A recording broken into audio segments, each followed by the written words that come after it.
2009, 2010, you play in 3 grand finals in 12 months. Yeah, not many people have done that. Correct, correct. And it's unique, but it's also an incredibly successful time for the footy club. What's your reflections on that period, right now? But Yeah. I mean, as I sort of touched on earlier, we feel like we've got a team that we don't have the medal, but we've got the bond of a premiership team where we've got the utmost respect for one another. We all get on really well.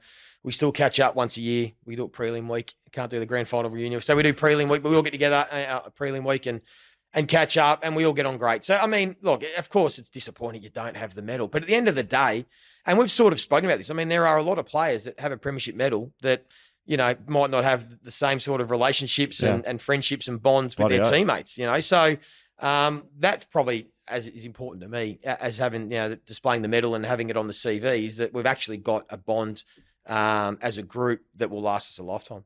Do you reflect on the games at all? You'd have, not regrets, but you'd have moments that you think about, you personally? Yeah, no? Of course you do. But as I said earlier, I think my strength is I'm pretty pragmatic and pretty understanding. Like, it's a game of footy. Yeah. Missed kicks, missed goals, that happens. You sort of can't sort of live your life going, what if, because that's just the way the game is. It's what we love about it.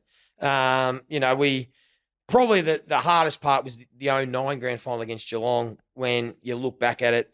And it was nice of my old man to sort of ring me about 6 weeks after. He goes, have you watched the replay yet? He goes, I didn't realise it was 37 inside 50s to 18. I said, yeah, thanks, Dad. We were dominating that game against Geelong, just weren't able to put enough score on the board, and we left the door open for that brilliant team to come back. That's probably the one that got away. 2010, we were 4 goals down at halftime. And for us to get back and hit the front when Brennan Goddard took that hanger top of the square, it's the only time in a game of footy I've ever had like sort of tingles or goosebumps where he took the mark and kicked the goal with 5 minutes to go. And I actually remember standing on top of the 50 and getting like the tingles thinking, holy shit, this is real now. We could win this. We're 6 points up, 4 minutes to go, 5 minutes to go. So that was pretty cool. And then obviously went straight back into the centre bounce and they got a goal straight away. And the noise at that time? Yeah, the whole moment. That moment where you're actually like a sort of supporter or spectator. You're standing there and you're thinking, holy shit.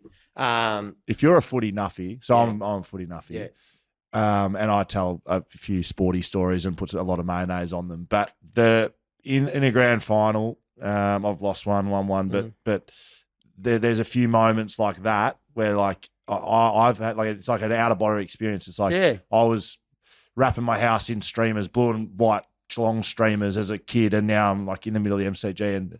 And it sounds weird because you're in the middle of the grand final. Yeah. But like, it sounds like you've had that too. Yeah, it's spot on. Yeah, you have. You're thinking this is like, that little split moment. You go, is this real? Yeah. Like, running out the MCG, the national, that bit after the national anthem because that's coming because you've watched grand finals your whole life, and when that national anthem finishes, what's about to happen, and you're actually out there, so you sort of almost wait for it and take it all in. So. And then you realise Ross Lyon's watching down. And then it's like, right. Then you realise you can't just sit back and watch the game. You've actually got to go. You've got to go and make it happen. So you pretty quickly switch back into game. Would you have won it if it does what it does now? Is extra time?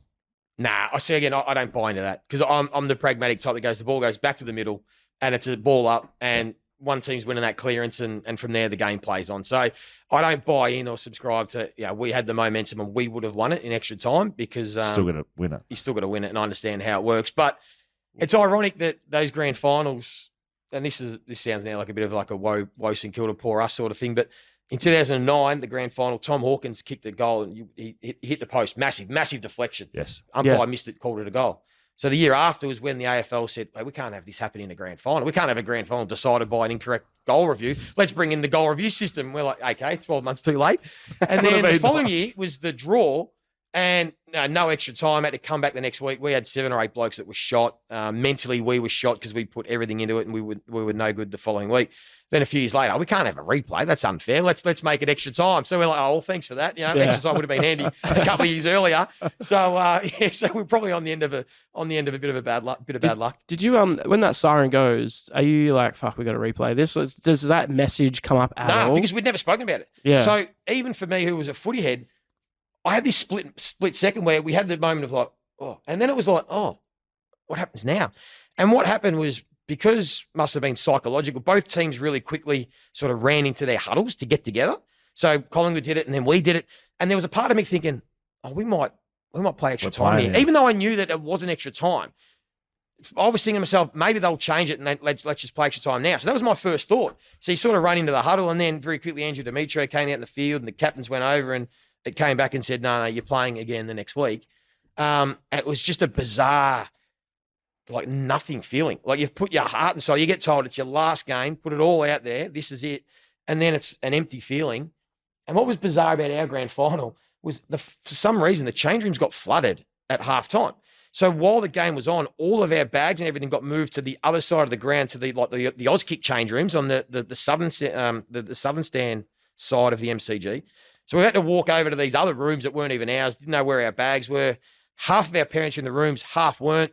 Half the parents didn't know whether to come and give you a hug, whether to stand back and do nothing. So it was just this real weird, bizarre sort of whole situation where, like, yeah, no one's really, only a handful of people have experienced before, and it was quite unique. That was just a little teaser of our full episode. They're out Wednesdays on YouTube, and you can listen to them wherever you get your podcast. Go on, get out of here.